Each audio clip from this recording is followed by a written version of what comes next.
Olá pessoal, conforme prometido no vídeo anterior, que foi a resolução 2018 das questões de Filosofia e Sociologia do Enem, eu vou fazer agora aqui a resolução das questões de História do mesmo exame. Então, se você quiser acompanhar, baixa aqui na descrição do vídeo, o link está aqui para o caderno de questões da prova azul do Enem 2018, tá? Então eu vou seguir a sequência desse caderno.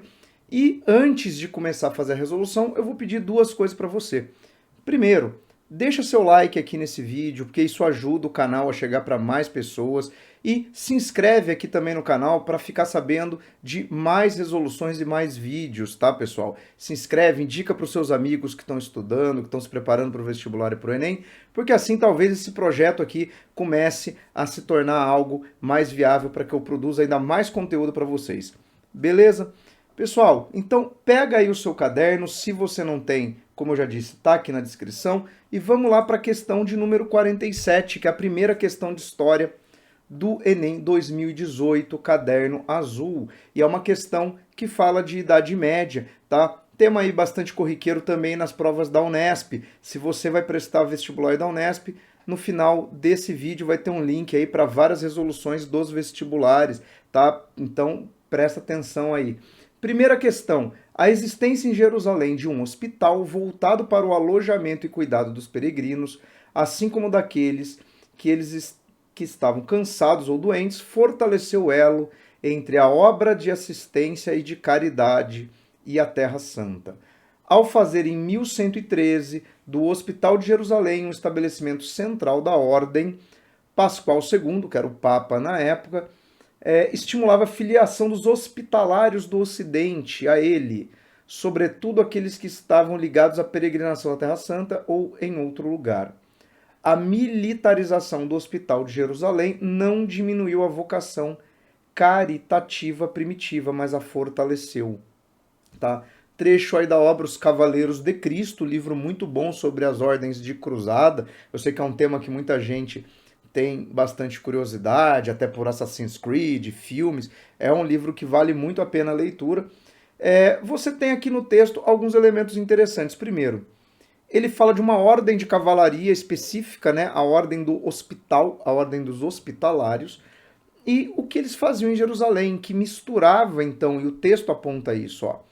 Ele fala da vinculação dos hospitalários a ele, ou seja, um elo entre os membros desta ordem ao Papa, isso vai ser importante aqui para as alternativas, e essa dupla finalidade da ordem do hospital, porque ao mesmo tempo que ela era uma ordem de caridade, ela também era uma ordem militarizada, ou seja, ela era uma ordem de cruzada propriamente dito. Então a gente tem que pensar que existe um duplo vínculo aqui das ordens cruzadistas. Então, vamos lá. O acontecimento descrito vincula-se ao fenômeno ocidental do... Vamos lá. Alternativa A. Surgimento do monasticismo guerreiro, ou seja, monges guerreiros, ocasionado pelas cruzadas. Descentralização do poder eclesiástico, ou seja, descentralização do poder da igreja, né, produzida pelo feudalismo. Alastramento da peste bubônica provocada pela expansão comercial, afirmação da fraternidade mendicante estimulada pela reforma espiritual. E aí, criação das faculdades de medicina promovida pelo renascimento urbano. Bom, então vamos lá. Primeiro, questões de anacronismo, coisas que estão fora de seu tempo. Se a questão fala de cruzada, eu não poderia considerar a alternativa E, que fala do renascimento urbano, que é posterior ao movimento de cruzada, e é algo que se dá na Europa, e não na Terra Santa, como o texto indica. Então a alternativa E já não poderia ser. A D, ele fala da fraternidade mendicante, que seria algo mais próprio da ordem franciscana. E ele fala da reforma espiritual. Então aqui já tem uma ligação com a ideia da reforma protestante, da contra-reforma, de movimentos da igreja, talvez posteriores. Então também alerta aí para essa questão. C. Alastramento da peste bubônica provocada pela expansão comercial. Bom, mas de novo é um anacronismo, né? Porque a peste bubônica é muito clássica quando a gente pensa na crise do século XIV. Nós estamos falando ali do século XII no texto, então está fora de contexto. E o item B fala da descentralização do poder eclesiástico, ou seja, como se o clero passasse a ter vários núcleos de poder. Mas no texto ele fala da vinculação direta dos membros da Ordem do Hospital ao Papa, o que reforça a centralização eclesiástica e não a sua descentralização. Então aqui seria o item A. Por quê? Porque a Ordem do Hospital ela combinava as características de uma ordem religiosa, ou seja, uma ordem eclesiástica, com as características de uma ordem de cavalaria, ou seja, é uma junção desses dois mundos, do mundo religioso e do mundo da nobreza armada. Então é a característica mais marcante, tá? É inclusive a grande característica das ordens de cruzada, né? Esse elo entre as ordens de cavalaria típicas da nobreza com a questão da fé e dos votos, né, do ingresso. Essas duas questões de ordem eclesiástica e ordem de cavalaria se fundem muito, especialmente na ordem do hospital. Então aqui na questão 47 é a alternativa A por esse fator, tá? Virando aqui para outra coluna, nós temos na questão seguinte, já na 48, uma questão que vai falar do Estado, né, de organização de Estado. A tribo não possui um rei, mas um chefe, que não é chefe de Estado.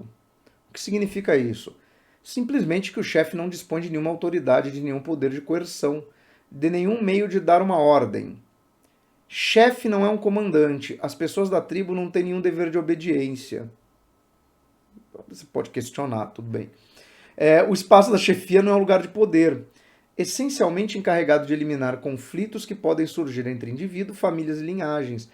O chefe só dispõe para restabelecer a ordem e a concórdia, do prestígio que lhe concede a sociedade, de que lhe reconhece a sociedade.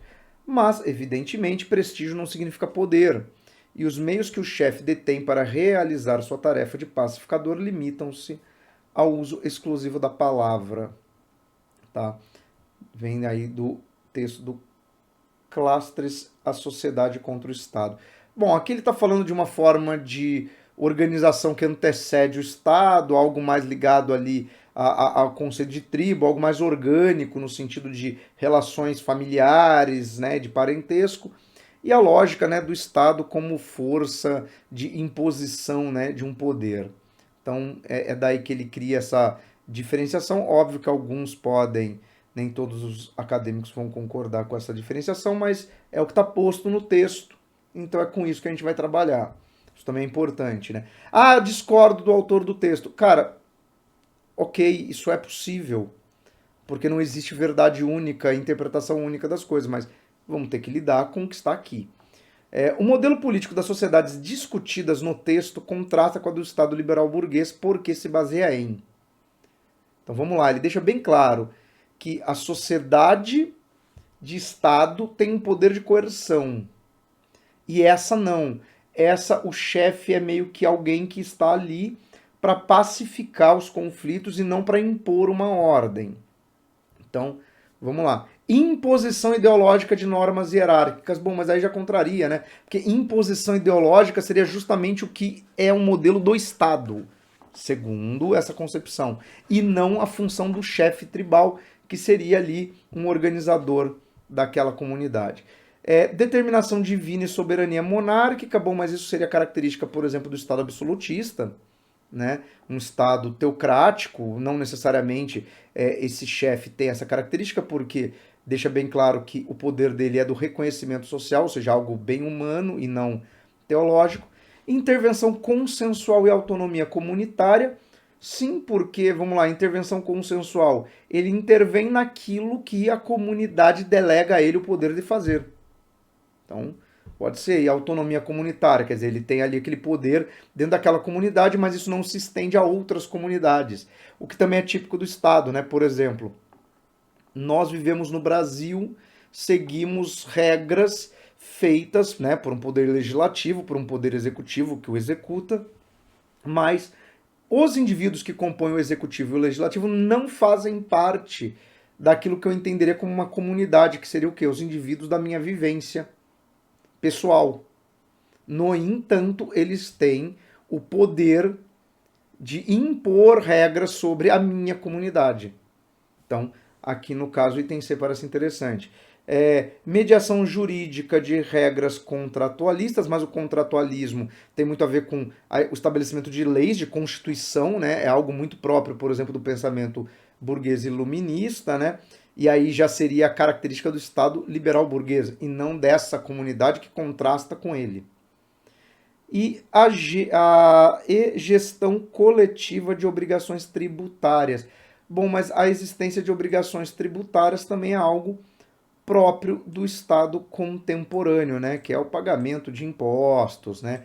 Taxas, ou seja, não faz sentido isso numa comunidade tribal. Então, aqui na questão 48, alternativa C, tá? É a que melhor dialoga com essa concepção de liderança tribal exposta no texto, tá? Então, já fizemos aqui duas questões, vamos seguir para a questão 50. Essa prova aqui é bem longa e a questão 50 é uma questão que já é bem clássica, uma questão maravilhosa, inclusive.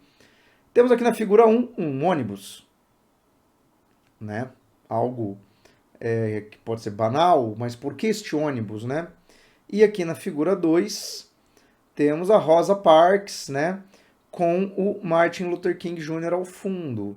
E aí vemos a explicação, né, de por que estes elementos estão juntos. Esse ônibus relaciona-se ao ato praticado em 1955 por Rosa Parks, apresentado em fotografia ao lado de Martin Luther King. O veículo alcançou o estatuto de obra museológica por simbolizar. Ou seja, por que, que o ônibus está preservado em um museu? Né? Bom, Rosa Parks, 1955, é um dos primeiros grandes atos do movimento dos direitos civis dos negros, né? Uma mulher negra que se senta no banco de um ônibus, violando as leis locais que proibiam que negros se sentassem em bancos de ônibus, né? Eles deveriam viajar de pé, em alguns estados eles deveriam viajar sentados nos bancos do fundo. Existia uma série de leis de segregação, ela quebra essas leis, ela vai presa, isso causa uma grande repercussão, né? Porque a gente tem que lembrar que as leis nos Estados Unidos são leis estaduais, em outros estados não havia esse tipo de lei de segregação, e isso é importantíssimo por quê?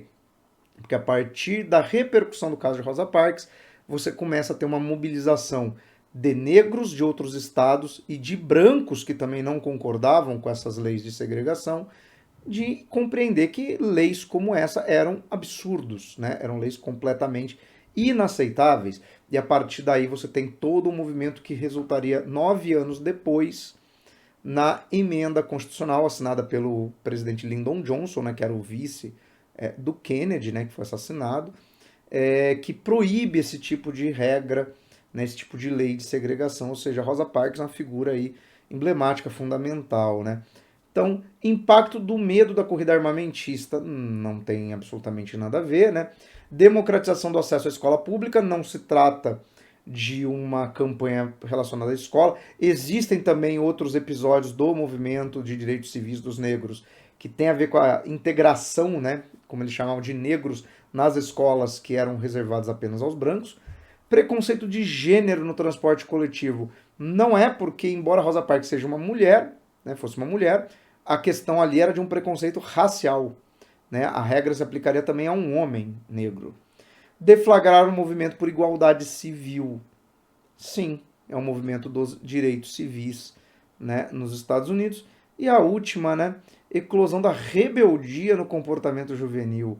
Né? Mas dá para perceber também na imagem que Rosa Parks, né, em 1955 já não era uma mocinha juvenil, né? Então já era uma senhora, né? Já era uma mulher de uma série, já era uma adulta, né? Inclusive tem uma foto maravilhosa do Barack Obama sentado no ônibus, né? Nesse ônibus que está no museu, né? Nesse ônibus de Rosa Parks, no mesmo banco em que ela se sentou e foi presa, né? E o Obama, inclusive, dedica toda a possibilidade que ele teve na vida de estudar, né, de frequentar a universidade, de chegar a presidente da República, a pessoas como a Rosa Parks. Então, assim, é uma figura extremamente importante, né, para a história dos Estados Unidos e para a história, né, dos movimentos de direitos civis, né, que é a garantia de você ter espaços na sociedade em que você é tratado com igualdade. Então, aí questão muito interessante, muito importante aí do Enem 2018. As outras questões dessa página são questões de geografia.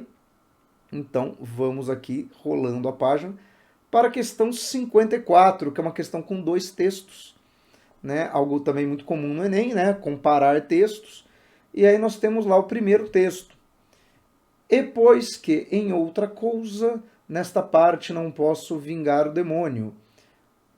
Admoesto da parte da cruz de Cristo, Jesus, a todos que este lugar lerem que deem a esta terra um nome que com tanta solenidade lhe foi exposto, sob pena de a mesma cruz que nos há de ser mostrada no dia final, os acusar de mais devotos do pau-brasil que dela.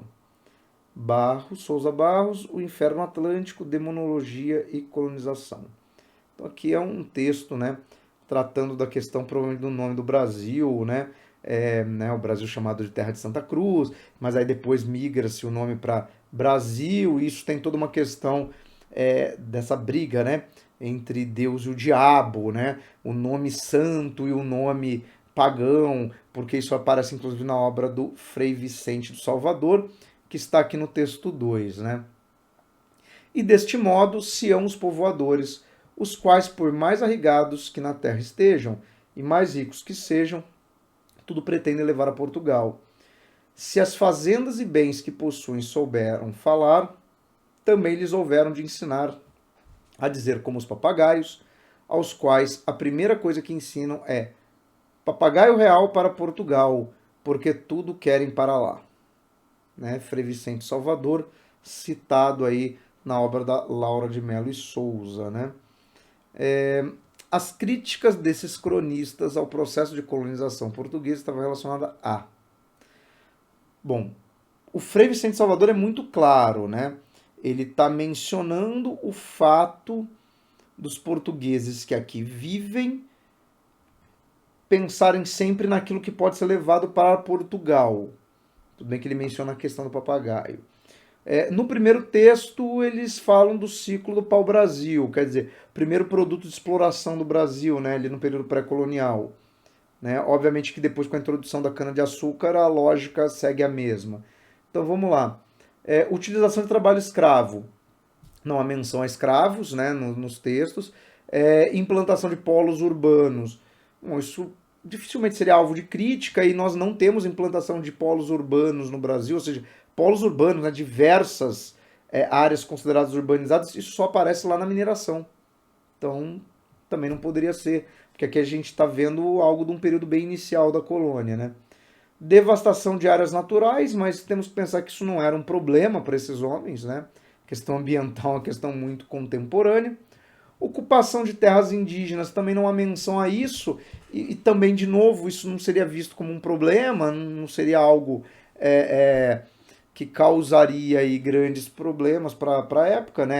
Era o desejável. Expropriação de riquezas locais.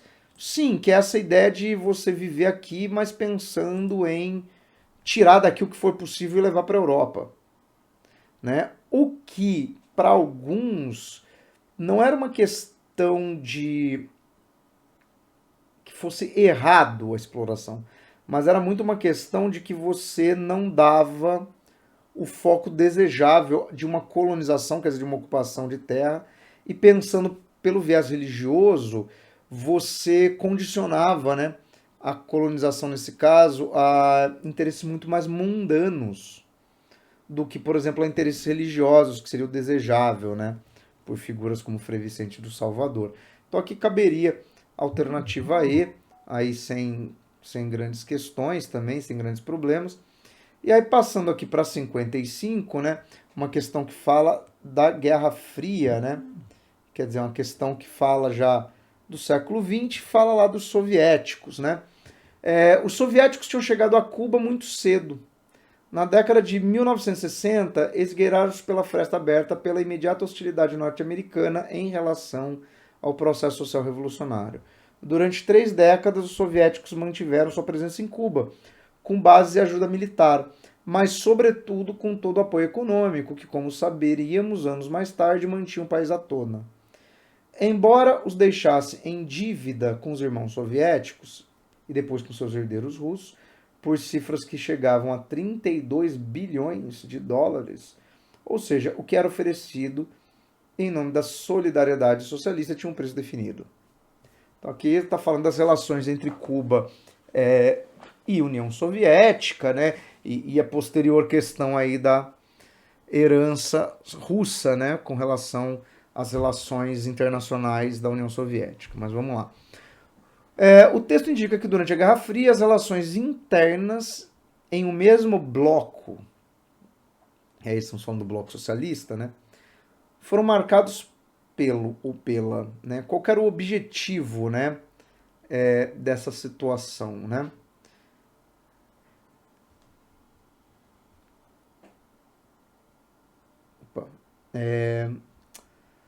Busca de neutralidade política.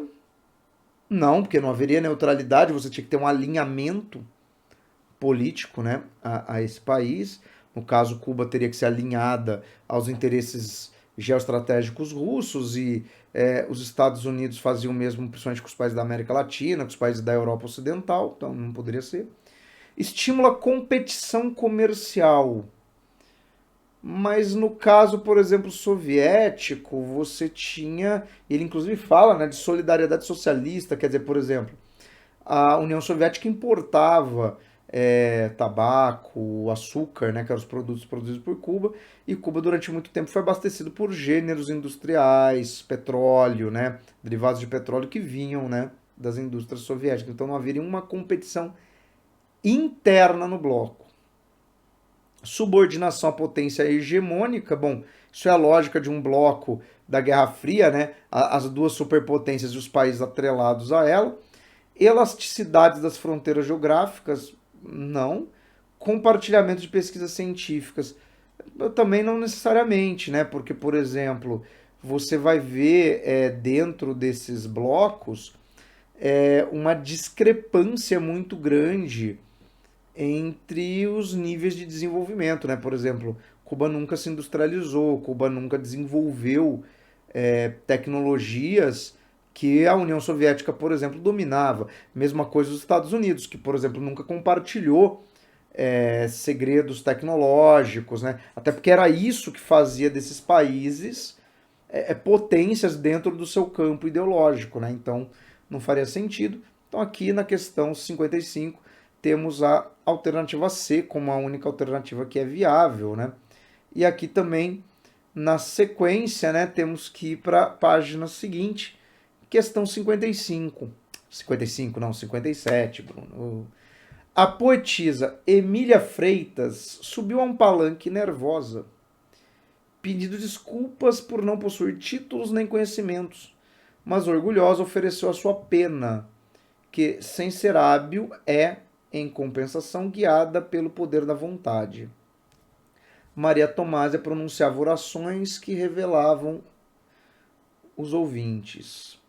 A escritora Francisca Clotilde arrebatava declamando seus poemas.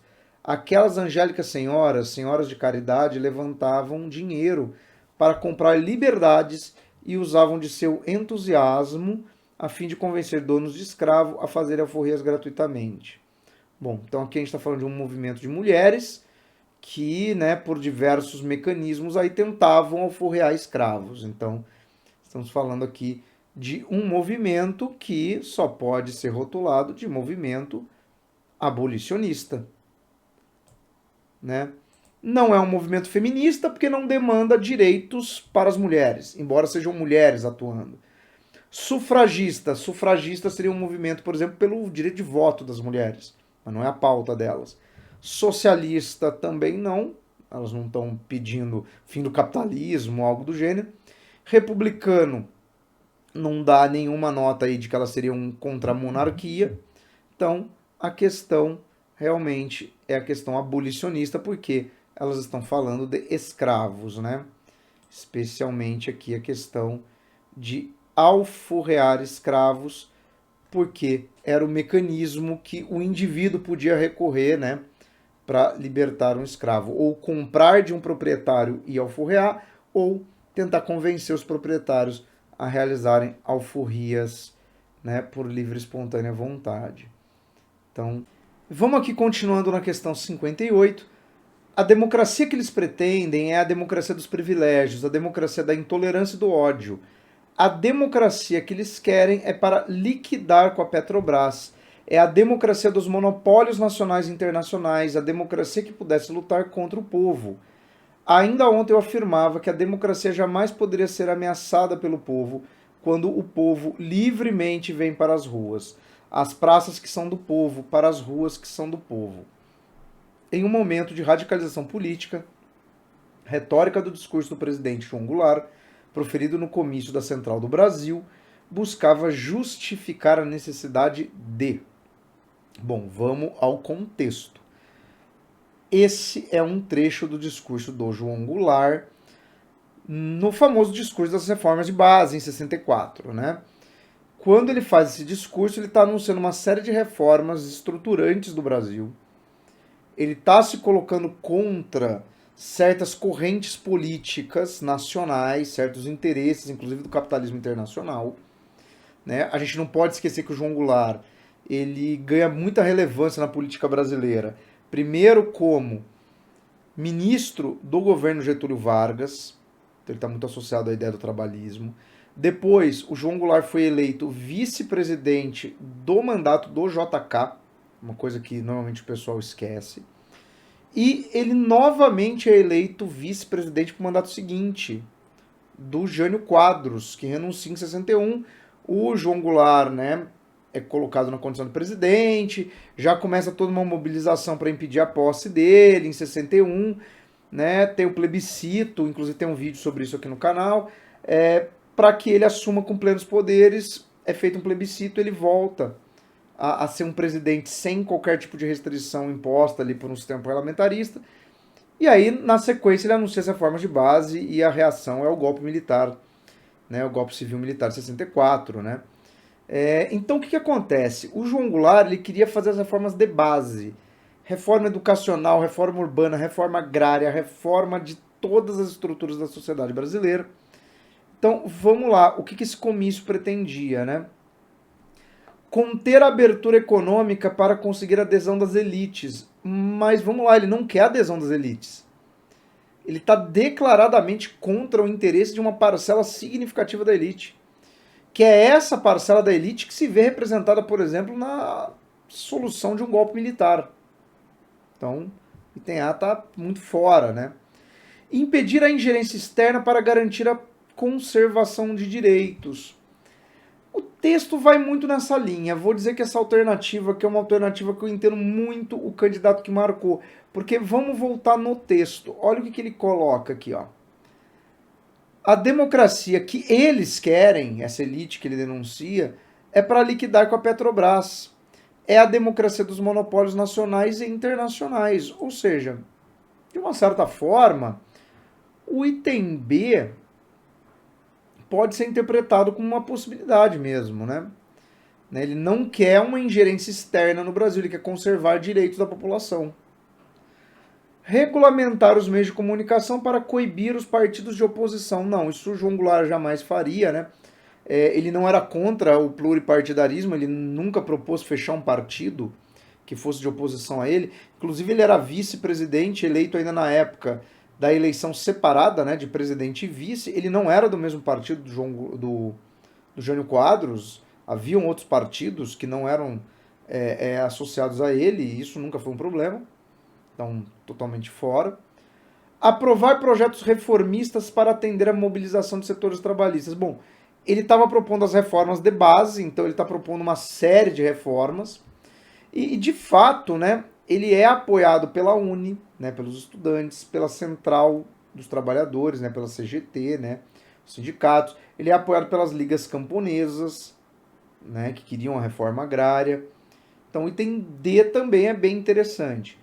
e incrementar o processo de desestatização para diminuir a pressão da opinião pública. Não, porque ele está defendendo a Petrobras, então ele é contrário a esse viés de privatização, por exemplo, que alguns setores defendiam. Agora aqui, de fato, eu entendo muito quem ficou na dúvida entre a alternativa B e D. Porque ele fala da questão dos monopólios externos, mas ele fala que ele é contra monopólios internos. Então, na verdade, a questão dele não é só manter direitos. Ele queria reformar a sociedade para colocar mais coisas. Por isso que o INEP considerou como alternativa correta, né, o item D. E vamos concordar que ele é mais completo quando a gente pensa na amplitude das reformas de base. Então é por isso que é o item considerado correto, mas eu entendo muito quem ficou na dúvida com o item B, né? Se você for pegar ali estatística de quem marcou item D e item B, deve ter dado ali uma divisão boa.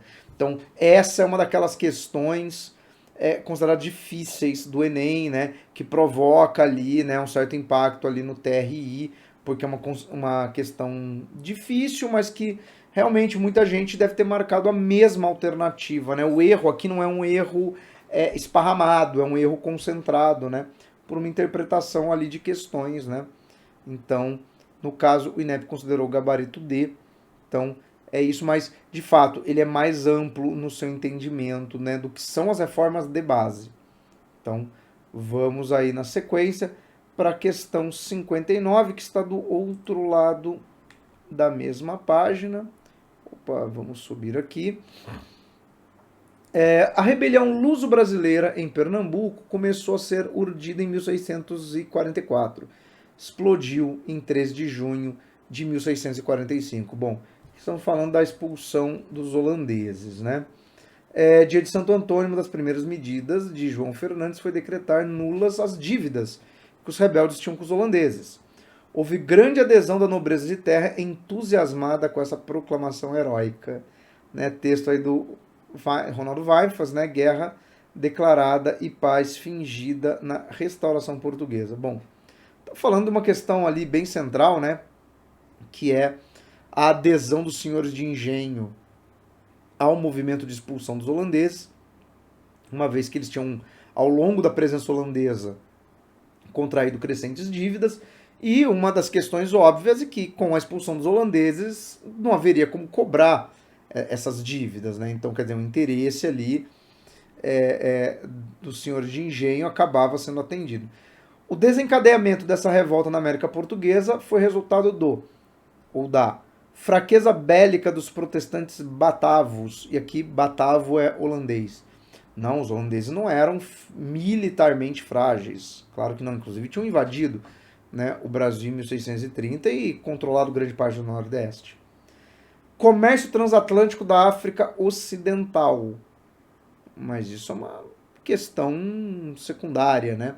O tráfico negreiro não seria recuperado pelos portugueses por intermédio de uma rebelião ali em Pernambuco.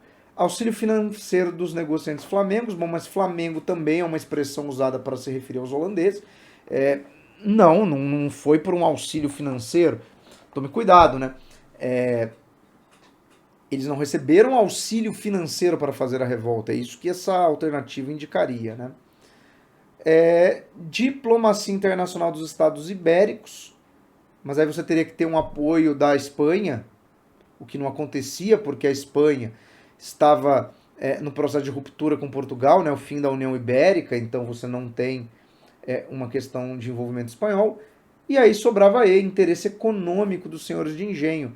Que interesse econômico? Ora, justamente o de ver as suas dívidas, né, consideradas nulas, né, ou seja, zerar as suas dívidas.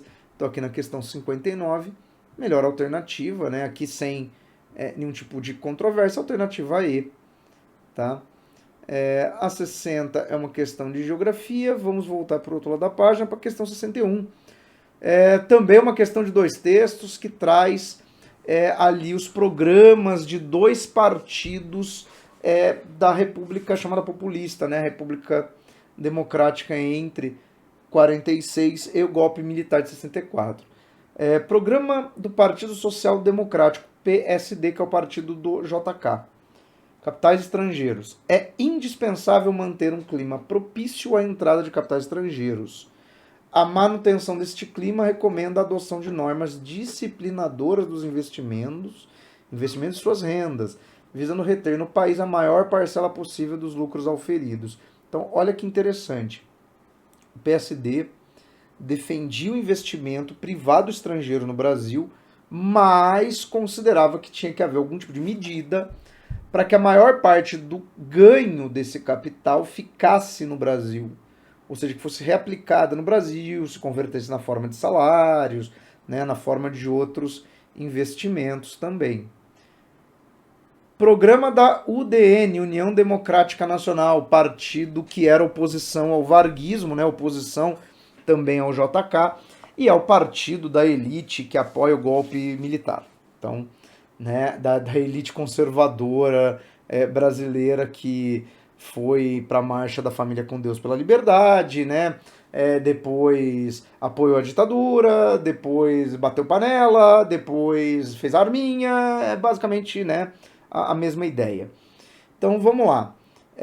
Apelar para o capital estrangeiro necessário para os empreendimentos de reconstrução nacional e, sobretudo, para o aproveitamento de nossas reservas inexploradas. Sim, vão vender o Brasil, vão dar todos os recursos para eles, embora se digam nacionalistas, né?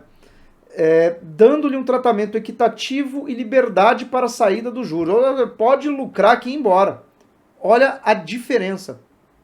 Então, vamos lá.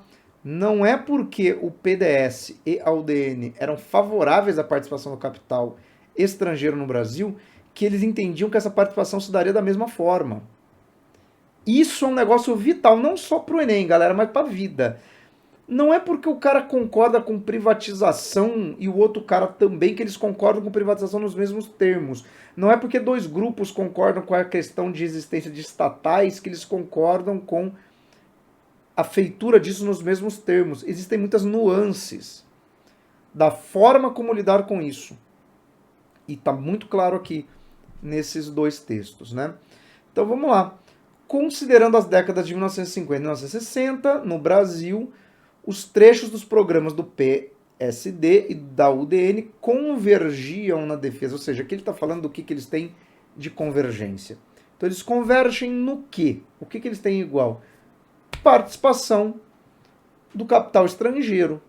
No que eles divergem? Com a forma como os lucros desse capital estrangeiro deveriam ser geridos. Então, mas aqui ele está pedindo como eles convergem. Então, olha lá, autonomia na atuação de multinacionais.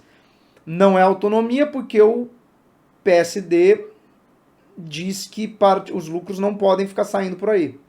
Descentralização da cobrança tributária. Eles não estão falando de escala tributária, de impostos. Flexibilização das reservas cambiais. Também não estão falando da relação entre a moeda brasileira e moedas estrangeiras. Não é desse o tema. Liberdade de remessa de ganhos. Mas liberdade de remessa de ganhos é uma pauta da UDN. O PSD quer restringir isso. É aí que eles divergem. Então sobra só o item E, né? A captação de recursos no exterior. Ou seja, eles têm como semelhança a abertura da economia brasileira ao investimento de multinacionais, né? Mas eles se diferenciam na questão da remessa de ganhos, tá? Então por isso que é a alternativa E. E é uma diferença fundamental para você entender a diferença entre o varguismo, o JK, por que o JK e o Vargas eles se aproximam em vários aspectos, né? Porque eles têm essa questão de tentar limitar a remessa de lucros para o exterior, e por que a UDN é sempre o partido, né, que está atrelado aos interesses, por exemplo, norte-americanos, né? Toda a questão da Guerra Fria, toda a questão das multinacionais americanas, né? Por exemplo, a UDN sempre se opôs à Petrobras, queria que reservas de minério, reservas petrolíferas fossem cedidas aos interesses internacionais, né? Nisso é uma grande diferença. Então fica aí, questão 61 era a alternativa E, E aí, na sequência, nós vamos para o outro lado da página, para a questão 64, né, que é a questão que fala aqui, ó, sobre manifestação de crenças africanas, né? Outra importante manifestação das crenças e tradições africanas na colônia eram os objetos conhecidos como bolsas de mandinga. A insegurança, tanto física como espiritual, gerava a necessidade generalizada de proteção das catástrofes da natureza, das doenças, da má sorte, da violência, dos núcleos urbanos, dos roubos, das brigas, dos malefícios de feiticeiros, também para trazer sorte, dinheiro e até atrair mulheres. O costume era corrente nas primeiras décadas do século XVIII, envolvendo não apenas escravos, mas também homens brancos. Que é a bolsa de mandinga, né? É uma bolsinha ali que você tinha objetos, coisas, simpatia, é isso, são né, elementos ali que você associava a uma proteção. Isso vinha das religiões africanas, mas repare no final do texto que ele fala que isso não era um costume apenas dos escravos, mas também de homens brancos, e por diversas razões, né? Então, vamos lá. A prática histórica cultural de matriz africana descrita no texto representava uma expressão do valor das festividades da população pobre. Bom, mas não é uma questão de festividade, né? Porque olha aqui no texto, ó, ele fala do uso e tal, mas ele não fala da associação entre essas bolsas e festas, eventos específicos. Então não é uma festa. Ferramenta para submeter cativos ao trabalho forçado. Mas isso não era um instrumento a serviço da escravidão. Então faz sentido. Estratégia de subversão do poder da monarquia portuguesa. Não, também não tem nenhuma relação com o poder do Estado, algum tipo de afronta ao poder do Estado, né? Então também não. Elemento de conversão dos escravos ao catolicismo romano. Mas não é um elemento para converter o escravo ao catolicismo. É um elemento de origem numa matriz cultural africana que acaba sendo incorporado por homens brancos católicos. Então, quer dizer, não é um elemento de conversão ao catolicismo, é um elemento de mestiçagem cultural, de sincretismo, mas com uma origem africana. Então não pode ser o B. O B não, o D. Instrumento para minimizar o sentimento de desamparo social. Por que essa alternativa seria correta? Porque repare aqui no texto, ó. Ele fala que era usado para se proteger contra catástrofes, contra má sorte, contra violência, contra roubo, contra briga, ou seja, contra desgraças da vida social. Ou seja, as pessoas movidas por uma noção de desamparo, de completo desamparo ali dentro da sociedade, viam no sobrenatural uma saída, né? Isso é muito contemporâneo, inclusive, né? Você vê nas crendices populares, na religião, em objetos, né, tidos como portadores de boa sorte, uma forma ali, né, de driblar as adversidades da vida social. Então, faz muito sentido ali a alternativa aí. Na sequência, a gente tem a questão 66, que vai dizer o seguinte: o século XVIII é, por diversas razões, um século diferenciado. Razão e experimentação se aliavam no que se acreditava ser o verdadeiro caminho para o estabelecimento do conhecimento científico. Portanto, tempo almejado. O fato, a análise e a indução passavam a ser parceiros fundamentais da razão. É ainda no século XVIII que o homem começa a tomar consciência de sua situação histórica. Tá. No ambiente cultural do antigo regime, a discussão filosófica mencionada no texto tinha como uma de suas características. Bom, então, ele aqui está falando do racionalismo do século XVIII, né, daquela aproximação com questões da racionalidade, né? Então, vamos ver. Aproximação entre inovação e saberes antigos. Mas ele não está falando. Ele fala da razão, mas ele não está falando de um reaproveitamento de saberes antigos. Então, pode ser, né? Conciliação entre revelação e a metafísica platônica. Mas revelação seria algo vindo da religião. Metafísica platônica seria algo referente ao mundo das ideias, né? Então, não. Vinculação entre escolástica e práticas de pesquisa, mas escolástica é uma filosofia medieval, não é própria do século XVIII. Separação entre teologia e fundamentalismo religioso também não está falando disso, né? Não é essa questão. Contraposição entre clericalismo e liberdade de pensamento. Bom, aqui é aquele velho embate entre a razão e a fé e o afastamento de ambos, né? Então aqui é o item E. Essa questão aqui, na verdade, seria de filosofia, mas como eu não resolvi ela no vídeo anterior, né, eu vou resolver aqui. Né? Acabei considerando ela uma questão de história. Isso acontece, né? Bom, aí nós temos a 67, sim, é uma questão de geografia. 68, o encontro entre o velho e o novo mundo, que a descoberta de Colombo tornou possível, é de um tipo muito particular. É uma guerra, ou a conquista, como se dizia então. E um mistério continua. O resultado do combate. Por que a vitória fulgurante se os habitantes da América eram tão superiores em número aos adversários e lutaram no próprio solo? Se nos limitarmos à conquista do México, a mais espetacular, já que a civilização mexicana é a mais brilhante do mundo pré-colombiano, como explicar que Cortés, liderando centenas de homens, tinha conseguido tomar o reino de Montezuma, que dispõe de centenas de milhares de guerreiros? Todorov, né? Tsvetan Todorov, Conquista da América. Texto também primoroso, né, sobre a conquista da América, onde o Todorov explica justamente isso, né? Como é que um número pequeno de espanhóis conseguiu conquistar um continente habitado por tribos, né, por populações indígenas gigantescas.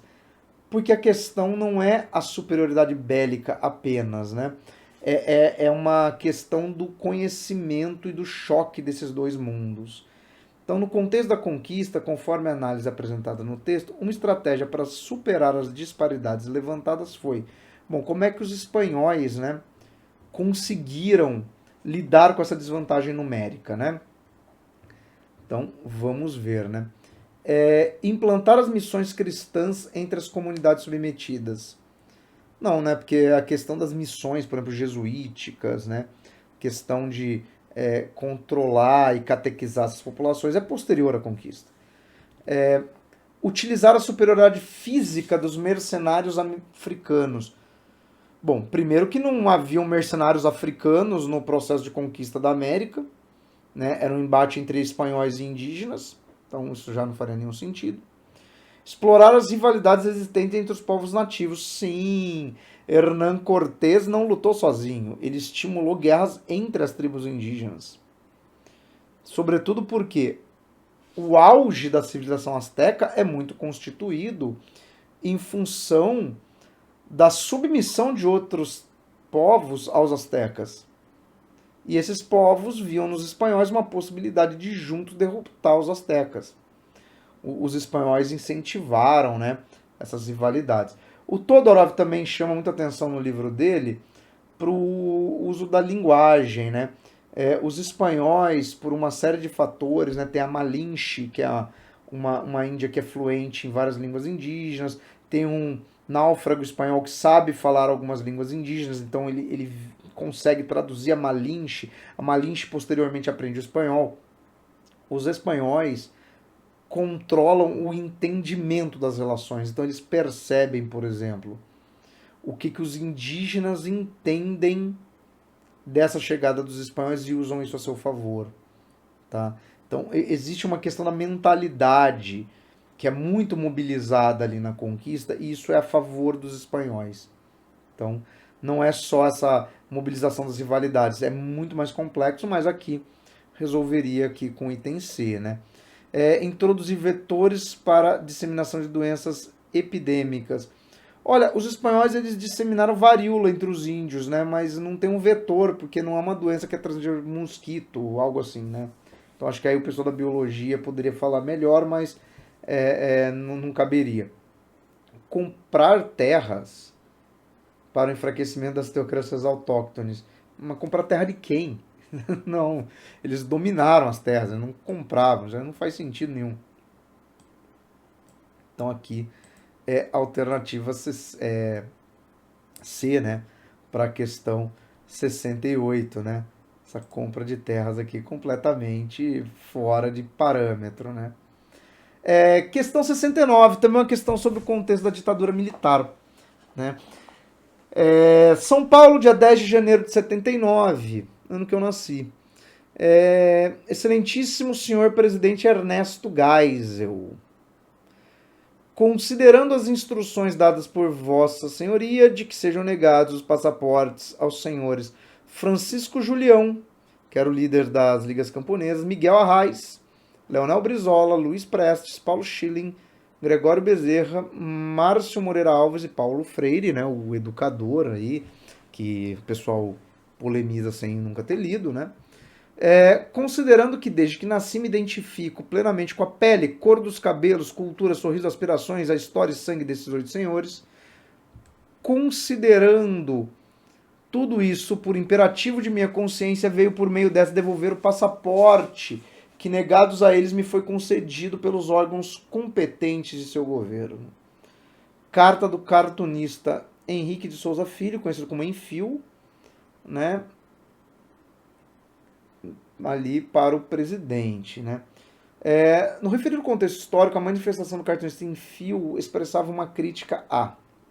Bom, ele está se opondo ali a uma medida da ditadura militar, né? Então, vamos ver aqui. Censura moral das produções culturais. Não, ele não está falando da censura, né? Isso não é mencionado em momento nenhum. Limite do processo de distensão política. O que é distensão política? O Geisel é o presidente, né, do famoso processo de abertura lenta e gradual, né? Ou seja, de alguma forma ele ia minimizando as características da ditadura, isso culminaria com a revogação do AI-5, né? O sucessor dele, que é o Figueiredo, já governa sem esse dispositivo, mas não deixava de ser uma ditadura, tanto que ele nega, né, a cidadania, né, nega o passaporte, nega o retorno de outros brasileiros ali, né? Então pode ser interferência militar de países estrangeiros. Bom, ele não está falando de um governo estrangeiro atuando em qualquer lugar, né? Ele está falando do governo brasileiro agindo sobre cidadãos brasileiros.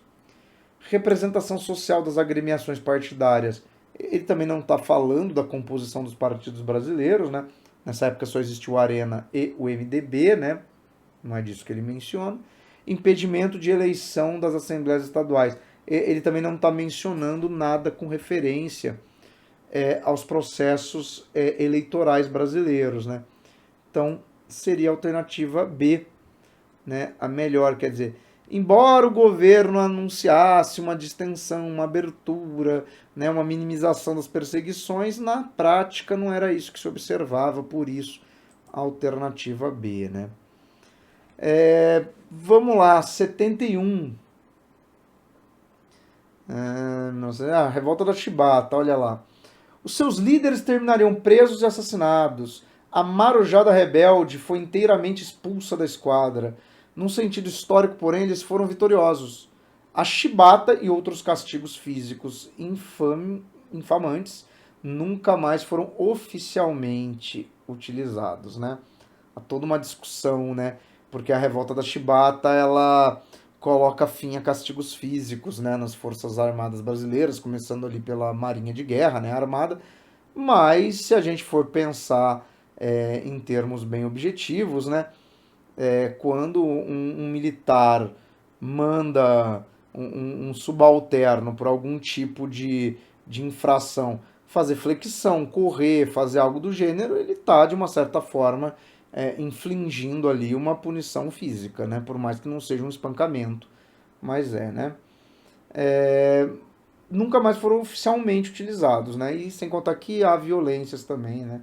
De várias formas em alguns momentos da história militar brasileira, isso fica bem claro, né?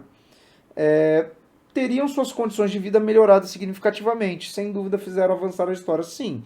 Embora ali os rebeldes da Revolta da Armada da Revolta da Chibata, tenham sido punidos, houve avanços, eles conquistaram avanços, mas não para si, para os outros, né? A eclosão deste conflito foi resultado da tensão acumulada na Marinha do Brasil pelo. Então vamos lá. Engajamento de civis analfabetos após a emergência das guerras externas. Não é um movimento contra a presença de analfabetos na Marinha.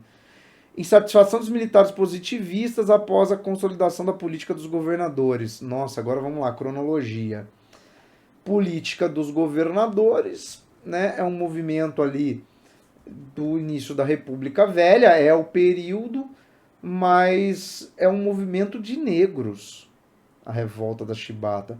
Não são os militares positivistas protestando contra a corrupção da República Oligárquica. Então, o B não faz sentido.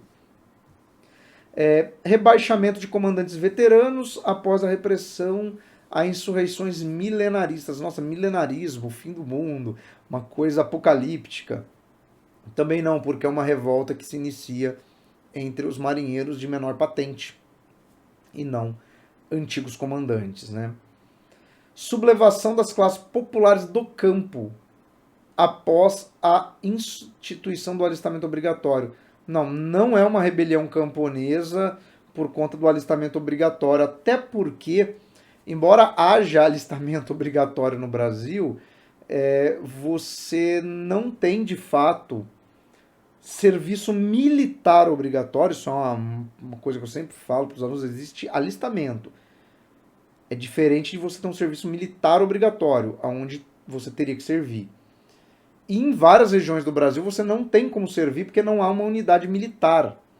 Se a gente for pensar, as classes populares do campo que vivem no interior, elas não poderiam se rebelar contra a Marinha por um alistamento obrigatório. Por quê? Porque não haveria como a Marinha alistar populações do interior do Brasil, né? Por uma questão geográfica. Então, muito doida essa alternativa D, né? E aí, manutenção da mentalidade escravocrata na oficialidade após a queda do regime imperial. Sim, por quê? Porque a chibata é uma prática de castigo corporal herdada do período da escravidão. Era um castigo contra escravos, né? E o que se observa na Marinha de Guerra do Brasil, né, na Armada? Que a punição por chibata pública no convés do navio era um castigo aplicado preferencialmente aos negros, isso é pouquíssimas vezes aplicado ao marinheiro branco. Então, quer dizer, havia ali um eco, né, de escravismo dentro da Marinha de Guerra, embora o Brasil já fosse uma república. Então, é exatamente essa questão aqui, alternativa E para a questão 71. Bom, e vamos aqui à próxima questão, que é a questão 74, que traz aqui uma imagem do Getúlio Vargas com crianças, né? É uma imagem ali bem famosa, tem um texto, né? Ó, crianças e tal. Isso aqui vinha em livro didático, tá? Da época do governo Vargas. E aí você tem lá. Essa imagem foi impressa em cartilha escolar durante a vigência do Estado Novo, com o intuito de... Bom, pessoal, vamos lá. A figura do Vargas durante o Estado Novo, né? Uma ditadura extremamente personificada, nacionalista, né? Que tentava ali construir em torno da figura do Vargas aquela imagem, né? Do pai dos pobres, do grande salvador da pátria.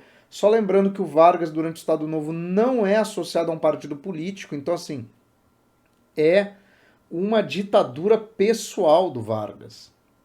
E aí você vê o uso, né, dos instrumentos do Estado, né? Porque um livro didático que era encaminhado para crianças e que traz a imagem do presidente, né, numa questão ali de idolatria, né? Então vamos lá. Intuito de quê ao fazer isso? Destacar a sabedoria inata do líder governamental. Tipo, Vargas era uma espécie de iluminado, era um cara que nasceu com grande conhecimento. Pode ser. Atender à necessidade familiar de obediência infantil. Ele quer fazer com que as crianças sejam obedientes. Mas aí não precisaria ter a figura dele, né? Promover desenvolvimento consistente das atitudes solidárias. Mas solidariedade se dá entre indivíduos e não numa figura de adoração ao governante, né? Conquistar a aprovação política por meio do apelo carismático. Sim, uma das grandes questões dos ditadores, né, essa figura do carisma, de idolatria, de adoração, né, de conseguir o apoio de todos, né, dos jovens, de pensar que na década de 30, esses governos de longa duração, né, como o do Vargas ou os regimes fascistas, né, tem essa característica, né, de moldar a próxima geração a partir do pressuposto daquele governo para que aquela estrutura de poder ou aquele referencial político se perpetuasse. Então, a D aqui é bem interessante. Estimular o interesse acadêmico por meio de exercícios intelectuais. Bom, mas não tem nada de exercício intelectual nessa imagem, né? Por isso que a gente também não poderia considerar ali o item A. Você tem ali uma figura paternal, né, do presidente, né? Então é um populismo, né? Não tem nada a ver com incentivo ao conhecimento. Então aqui seria a alternativa D, tá? É uma questão, né, com um tema aí bem clássico mesmo, né? Esse apelo do Vargas, né, ao seu uso da imagem, né? E aí, questão 76, Código Penal dos Estados Unidos do Brasil, 1890, primeiro Código Penal do Brasil republicano, né, em substituição ao Código Criminal do Império, que inclusive tem um vídeo aqui no canal sobre o Código Penal do Brasil Imperial. Né? Foi o meu primeiro vídeo, inclusive, tornado público. Tá? Procura aí na página, né? Ou depois eu vou deixar aqui o card também. Artigo 156. Exercer a medicina em qualquer um de seus ramos, a arte dentária ou a farmácia.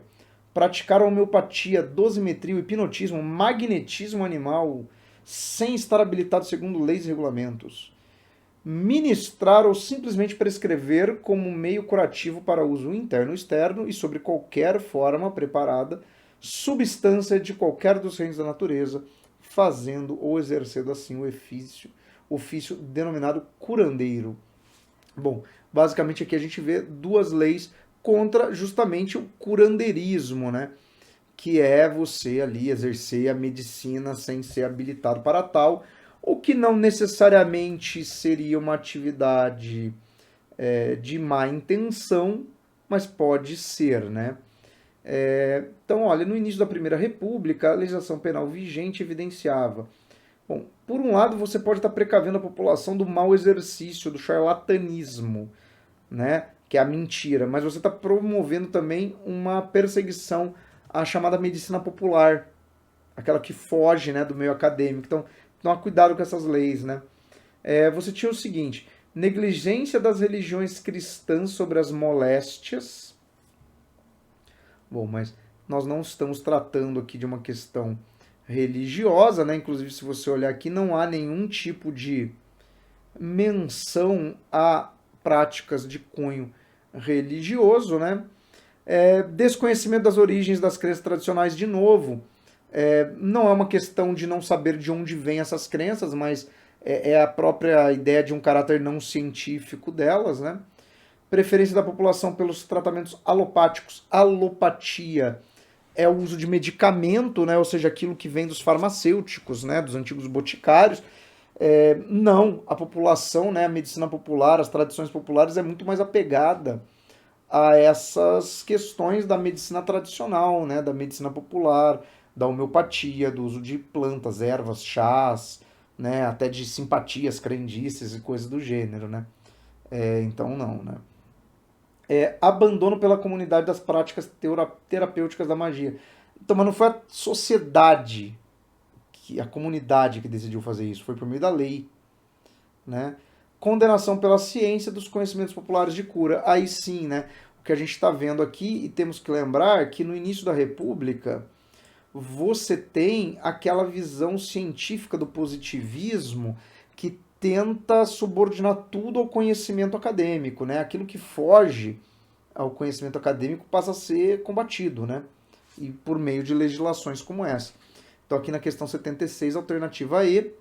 Seguindo aqui para a próxima página, temos a questão 78, que vai falar do voto feminino. Olha lá, marco inicial das discussões parlamentares em torno do direito de voto feminino são os debates que antecederam a Constituição de 1824, ou seja, lá no Império já tinha uma discussão sobre o voto feminino, que não trazia qualquer impedimento ao exercício dos direitos políticos por mulheres, mas, por outro lado, também não era explícita quanto à possibilidade desse exercício. Foi somente em 1932, 2 anos antes do estabelecimento do voto aos 18 anos, que as mulheres obtiveram o direito de votar. o que veio a se concretizar no ano seguinte. Isso ocorreu a partir da aprovação do Código Eleitoral de 32. Então vamos lá. Um dos fatores que contribuíram para a efetivação da medida do texto foi a superação da cultura patriarcal. Não porque a gente ainda vive imerso em uma cultura patriarcal, né? Imagina na década de 30, galera. Isso faz 90 anos, né? 32, então claro que não. Influência das igrejas protestantes. Bom, não há vínculo nenhum entre avanço do protestantismo no Brasil e direito do voto feminino. Inclusive porque na década de 30 o Brasil ainda era um país profundamente católico. Tá? Os cristãos de outras denominações representavam um percentual muito pequeno da sociedade e com pouquíssimo poder político. Então, também não poderia ser. Pressão do governo revolucionário. Tá, temos que pensar que 30 teve a Revolução de 30, isso daqui é o período chamado inconstitucional. Então há ali uma época de mudanças, mas será que isso era uma demanda deste governo revolucionário?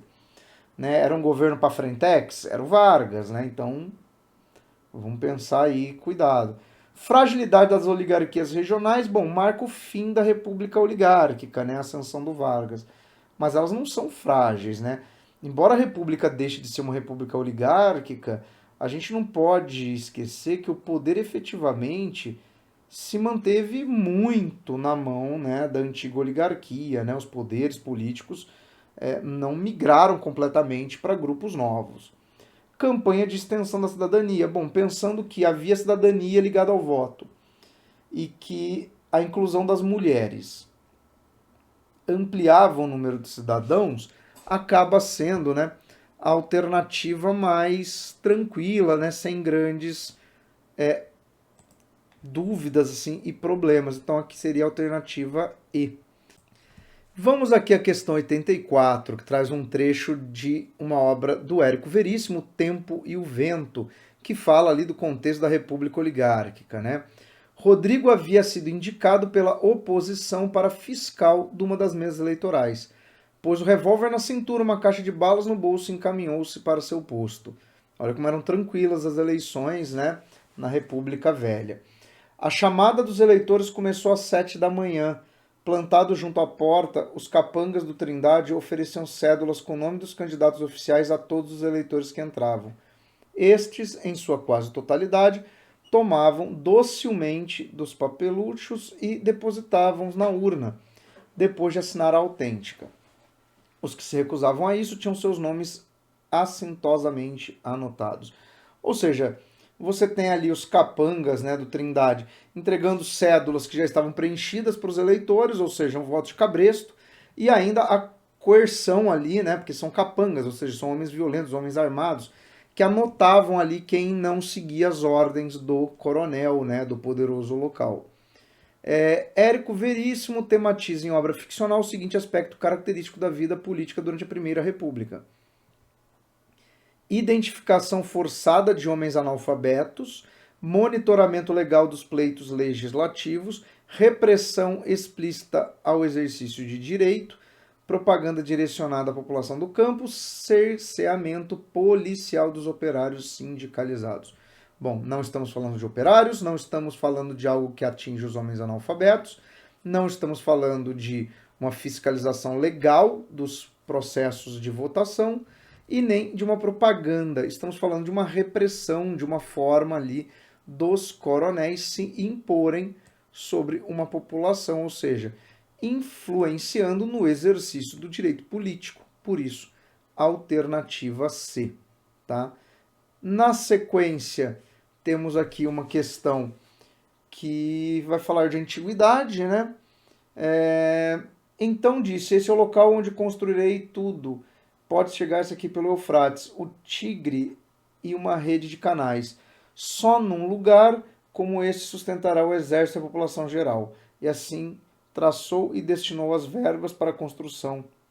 Deitou o primeiro tijolo com sua própria mão, dizendo, em nome de Deus, em louvor a ele, construí o que Deus vos abençoe.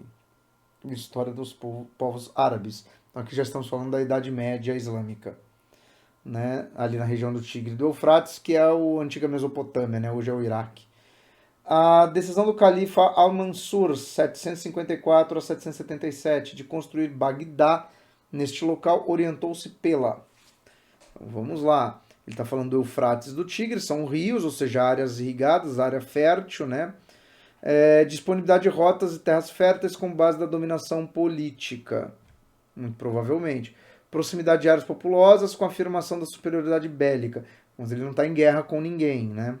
Submissão à hierarquia e à lei islâmica como controle do poder real. Também não fala disso, ele está falando que ele escolheu aquele lugar porque o lugar era mais adequado para construir uma cidade, né? Fuga da Península Arábica com afastamento dos conflitos sucessórios. Também não dá indicação de que eles estão construindo Bagdá ali por estarem fugindo de outro lugar. Ocupação de região fronteiriça com a contenção do avanço mongol. Mas a Mongólia na Ásia, né, extrema, então também não faz sentido. Aqui, né, é a disponibilidade de terras férteis por conta, né, ali da irrigação, né, é a região do crescente fértil. Então, item A. E aqui vamos para a última questão de história, que está do outro lado da página, que é justamente essa aqui. Ela seria adorável se não fosse doente, né? E aí você tem uma propaganda destinada, né, às mulheres. Só uma saúde perfeita pode dar à mulher a beleza e encanto capaz de tornar adorável os olhos masculinos. Olha só, né?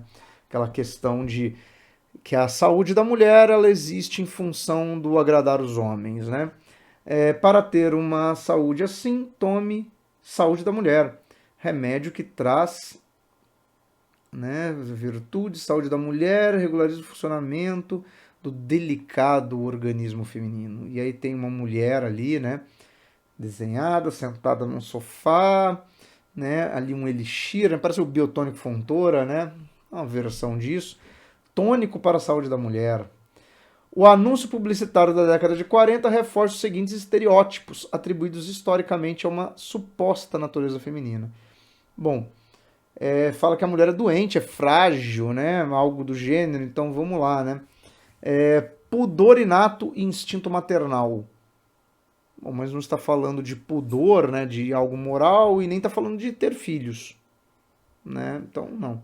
Fragilidade física, opa, sim, doente, fragilidade física e necessidade de aceitação. Ou seja, você deve ser bonita para agradar os homens, né?